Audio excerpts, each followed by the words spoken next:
ಗುರುಭ್ಯೋ ನಮಃ. ಹರಿ ಓಂ ಹರಿ. ನಮಸ್ತೆ ನನ್ನ ಪ್ರೀತಿಯ ವೀಕ್ಷಕರೇ, ನಾನು ನಿಮ್ಮ ಡಾಕ್ಟರ್ ಪಂಡಿತ್ ಶ್ರೀ ಸಿದ್ಧಾಂತ ಅರುಣ್ ಶರ್ಮ ಗುರುಜಿ. ವಿಶೇಷವಾಗಿ ಇವತ್ತಿನ ಒಂದು ಸಂಚಿಕೆಯಲ್ಲಿ ನಾವು ಸಿಂಹ ರಾಶಿಯ ಸೆಪ್ಟೆಂಬರ್ ತಿಂಗಳ 2025 ಮಾಸಿಕ ಭವಿಷ್ಯವನ್ನು ನೋಡ್ತಾ ಇದ್ದೀವಿ. ವಿಶೇಷವಾಗಿ ಈ ಒಂದು ಮಾಸದಲ್ಲಿ ನಿಮಗೆ ಸಾಲವನ್ನು ಯಾರಿಗೂ ಸಹಿತ ಕೊಡಕ್ಕೆ ಹೋಗಬೇಡಿ. ಸಿಂಹರಾಶಿಯವರು ಏನಾದರೂ ಸಾಲವನ್ನು ಈ ಒಂದು ಮಾಸದಲ್ಲಿ ಕೊಟ್ಟರೆ 100ಕ್ಕೆ 100% ನಾನು ಹೇಳ್ತಾ ಇದ್ದೀನಿ, ಕೈ ಸುಟ್ಕೊಳ್ಳೋದಂದ್ರೂ ಗ್ಯಾರಂಟಿ. ಅದು ಹಿಂತಿರುಗಿ ಬರಲಿಕ್ಕೆ ತುಂಬಾ ಸಂಕಷ್ಟಗಳು ಬರುವಂತಹ ಒಂದು ಸಮಸ್ಯೆಗಳು ಎದುರಾಗುತ್ತೆ. ಜಾಗೃತಿಯಿಂದ ಇರಿ, ವಿಚಾರಿಸಿ ತುಂಬ ಚೆನ್ನಾಗಿ ಒಂದು ಚೌಕಟ್ಟಾದ ವ್ಯವಹಾರಗಳನ್ನು ಮಾಡಿಕೊಳ್ಳೋದು ಅತಿ ಉತ್ತಮ. ಸಂಪತ್ತುದಾಯಕವಾದಂಥ ಕೆಲಸ ಕಾರ್ಯಗಳನ್ನು ಮಾಡಬೇಕಾದ್ರೆ ಅತಿ ಎಚ್ಚರಿಕೆಯನ್ನು ವಹಿಸೋದು ಅತಿ ಉತ್ತಮ ಅಂತಲೂ ಸಹಿತ ನಾವೆಲ್ಲ ತಿಳಿಸ್ಕೊಡ್ತೀವಿ.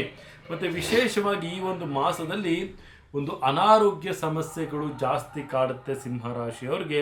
ಅದು ವಿಶೇಷವಾಗಿ ವಾಹನದಲ್ಲಾಗಿರಬಹುದು ಮತ್ತು ಅವರ ಒಂದು ಜೀರ್ಣಕ್ರಿಯೆಯಲ್ಲಾಗಿರಬಹುದು. ಅದ್ರ ವಾಹನದಲ್ಲಿ ಸ್ವಲ್ಪ ಅಪಘಾತಗಳಾಗುವಂತಹ ಸಾಧ್ಯತೆ, ಅದರಿಂದ ಹಾಸ್ಪಿಟಲ್ಗೆ ಸೇರುವಂಥದ್ದು, ಖರ್ಚು ವೆಚ್ಚಗಳು ಜಾಸ್ತಿ ಆಗುವಂಥದ್ದು ಇರುತ್ತೆ. ಅದರಿಂದ ತುಂಬಾ ಜಾಗೃತಿ ವಾಹನವನ್ನು ಚಲಾಯಿಸುವಾಗ. ಎರಡನೇದಾಗಿ ಅವ್ರಿಗೆ ವಿಶೇಷವಾಗಿ ನಾವಿಲ್ಲಿ ಹೇಳಬೇಕಂದ್ರೆ ಅವರ ಒಂದು ಆರೋಗ್ಯದ ಸ್ಥಿತಿಯಲ್ಲಿ ಹೆಚ್ಚಿನ ಗಮನವನ್ನು ಹರಿಸೋದು ತುಂಬ ಇಂಪಾರ್ಟೆಂಟ್ ಆಗುತ್ತೆ. ಮತ್ತು ತಮ್ಮ ಒಂದು ವೆಹಿಕಲ್ಸ್ ಇದ್ದರೆ ಅದು ಬರೀ ರಿಪೇರಿ ಆಗುವಂಥದ್ದು, ಬರೀ ರಿಪೇರಿಗೆ ಖರ್ಚುಗಳು ಆಗುವಂಥದ್ದು. ಅನ್ವಾಂಟೆಡ್ ಎಕ್ಸ್ಪೆನ್ಸಸ್ ಆರ್ ಇನ್ಕ್ರೀಸಿಂಗ್ ಅಂತ ನಾವು ಹೇಳ್ಬೋದು.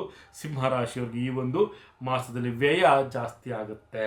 ಮತ್ತು ತೆರಿಗೆ ಅಧಿಕಾರಿಗಳಿಂದ ಸ್ವಲ್ಪ ಮಟ್ಟಿನ ಕಿರುಕುಳಗಳು ಜಾಸ್ತಿ ಆಗುತ್ತೆ ಉದ್ಯಮಿದಾರರಿಗೆ ಅಂತ ಅನಿಸುತ್ತೆ, ನಾವಿಲ್ಲಿ ತಿಳಿಸ್ಕೊಡ್ಬೋದು.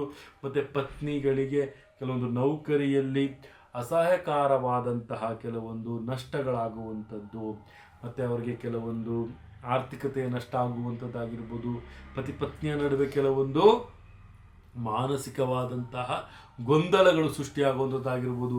ಪತ್ನಿ ಪತಿಯನ್ನು ಬಿಟ್ಟು ಹೋಗುವಂಥದ್ದಾಗಿರ್ಬೋದು, ಪತಿ ಪತ್ನಿಯನ್ನು ಬಿಟ್ಟು ಹೋಗುವಂಥದ್ದಾಗಿರ್ಬೋದು. ಈ ಥರ ಕೆಲವೊಂದು ಸಂದರ್ಭಗಳು ಬರುವಂತಹ ಒಂದು ಹೆಚ್ಚಿನ ಅವಕಾಶ ಇದೆ. ತುಂಬಾ ಸಂದರ್ಭಗಳು ಬರುತ್ತೆ. ತುಂಬಾ ಜಾಗೃತಿಯಾಗಿರಿ ಅಂತಲೂ ಸಹಿತ ನಾವಿಲ್ಲಿ ತಿಳಿಸ್ಕೊಡ್ತೀನಿ. ವಿಶೇಷವಾಗಿ ನಾನು ಏನಪ್ಪ ಹೇಳ್ತೀನಿ ಅಂದರೆ, ಪುಣ್ಯಕ್ಷೇತ್ರಗಳ ದರ್ಶನವನ್ನು ಮಾಡೋದು ಅತಿ ಉತ್ತಮ ಈ ಒಂದು ಮಾಸದಲ್ಲಿ. ಸಿಂಹರಾಶಿಯವರು ಅದೃಷ್ಟ ಸಂಖ್ಯೆಯಾಗಿ 6 ಆಯ್ಕೆ ಮಾಡ್ಕೊಳ್ಳಿ, ಉತ್ತರ ದಿಕ್ಕನ್ನು ಆಯ್ಕೆ ಮಾಡ್ಕೊಳ್ಳಿ, ತುಂಬಾ ಉತ್ತಮವಾಗಿರುತ್ತೆ. ಹಳದಿ ಬಣ್ಣದ ಜೊತೆಗೆ ಶ್ವೇತ ಬಣ್ಣವನ್ನು ತಾವು ಮಿಶ್ರಣ ಮಾಡಿ ತಾವು ಧಾರಣೆ ಮಾಡೋದು ಅತಿ ಉತ್ತಮ ಅಂತಲೂ ಸಹಿತ ನಾವಿಲ್ಲಿ ತಿಳಿಸ್ಕೊಡ್ಬೋದಾಗುತ್ತೆ. ಮತ್ತು ವಿಶೇಷವಾಗಿ ಈ ಒಂದು ಮಾಸದಲ್ಲಿ ವೀರಭದ್ರನ ಒಂದು ಆರಾಧನೆಯನ್ನು ತಾವು ಮಾಡೋದ್ರಿಂದ ಉತ್ತಮವಾದಂಥ ಲಾಭ ತಮಗೆ ಸಿಗುತ್ತೆ ಅಂತಲೂ ಸಹಿತ ನಾವಿಲ್ಲಿ ತಿಳಿಸ್ಕೊಡ್ಬೋದಾಗುತ್ತೆ. ಇದಾಗಿತ್ತು ಸಿಂಹರಾಶಿಯ 2025 ಸೆಪ್ಟೆಂಬರ್ ತಿಂಗಳ ಮಾಸಿಕ ಭವಿಷ್ಯ. ಇದೇ ರೀತಿ ನಮ್ಮ ಚಾನಲ್ನ ಲೈಕ್ ಮಾಡಿ, ಶೇರ್ ಮಾಡಿ, ಕಮೆಂಟ್ ಮಾಡಿ. ಪ್ರತಿಯೊಂದು ವಿಚಾರಗಳನ್ನು ತಾವು ಬೆಲ್ ಐಕಾನ್ ಒತ್ತೋದ್ರ ಮುಖಾಂತರ ನೋಟಿಫಿಕೇಶನ್ ತಮ್ಮ ಮೊಬೈಲ್ಗೆ ಬರುತ್ತೆ ಅಂತ ಹೇಳ್ತಾ, ನನ್ನ ತಾಯಿ ಜಗನ್ಮಾತೆ ಶ್ರೀ ಕೊಲ್ಲೂರು ಮೂಕಾಂಬಿಕಾ ದೇವಿ ಪ್ರತಿಯೊಬ್ಬರಿಗೂ ಸಹಿತ ಆಯಸ್ಸು, ಆರೋಗ್ಯ, ಸಂಪತ್ತು ಕೊಟ್ಟು ಕಾಪಾಡಲಿ ಅಂತ ಹೇಳ್ತಾ, ಸರ್ವೇ ಜನ ಸುಖಿನೋ ಭವಂತು, ಸರ್ವ ಮಂಗಳಾನಿ ಭವಂತು.